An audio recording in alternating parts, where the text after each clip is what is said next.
Lieutenant colonel స్థాయికి చేరుకున్న తర్వాత మీరు ఎడ్యుకేషన్ రంగాన్ని చూస్ చేసుకోవడానికి కారణం ఏంటి? చాలామంది అంటారు పెద్ద ఇన్‌స్పిరేషన్ ఉండింది. లేదంటే ఆర్మీలోనే జాయిన్ అవ్వడం పెద్ద ధ్యేయంగా అని. నాకు అసలు ఉండింది కాదు. కాకపోతే చిన్నప్పటి నుంచి మా నాన్నగారు నాకు చెప్పే చాలా విషయాలు నాకు గుర్తుండేవి. మంచి చేయడానికి, మంచి ఆలోచించడానికి, దేశం పట్ల కొద్దిగా వ్యక్తిగతంగా కూడా భక్తి భావన ఉండేటట్టు. చిన్నప్పటి నుంచే ఇట్లాంటి ప్రోత్సాహం ఉండేది ఇంట్లో. తర్వాత అవకాశం వచ్చింది కాబట్టి నేను ఖచ్చితంగా ఆర్మీలో జాయిన్ అయ్యాను.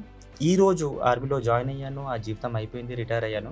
నేను తీసుకున్న నిర్ణయం నా జీవితంలో అత్యుత్తమైన నిర్ణయం. నేను ఆర్మీలోకి వెళ్ళాను. జాయిన్ అయ్యే ముందు ఆ ఆలోచన లేదు. జాయిన్ అయ్యి సర్వీస్ చేసి రిటైర్ అయిపోయిన తర్వాత అనిపించింది. ఇంతకన్నా మంచి జీవితాన్ని నేను బతికేవాడిని కాదేమో ఒకవేళ ఆర్మీలో లేకపోతే. నేను ఇప్పుడు ఒక ఇంటర్నేషనల్ స్కూల్‌లో అడ్మినిస్ట్రేటివ్ డైరెక్టర్‌గా చేస్తున్నాను. ఆర్మీలో నుంచి బయటికొచ్చిన తర్వాత ఆఫీసర్స్‌కి చాలా వరకు అవకాశాలు వస్తాయండి. కార్పొరేట్స్‌లో, ఆపరేషన్స్‌లో, సెక్యూరిటీలో వీటిలో దాంట్లో. నాకు కొన్ని ఆఫర్స్ వచ్చాయి. కాకపోతే ఎక్కడైతే పిల్లలకు దగ్గరుండి వాళ్ళని మనము ప్రోత్సహించగలమో, జీవితంలో మంచి చేయడానికి ఏదైనా ఎంకరేజ్ చేయగలమో, అక్కడ ఆ పోస్ట్‌లో ఉండడం చాలా మంచిదని, దీనికన్నా మంచి అవకాశం నాకు ఉండేది కాదు ఒక స్కూల్‌లో పనిచేయడం. It is an international school that is హైదరాబాద్‌లోనే ఉందండి అది. అందుకని నేను దీన్ని ఎంచుకోవడం జరిగింది. And I am really happy about my decision.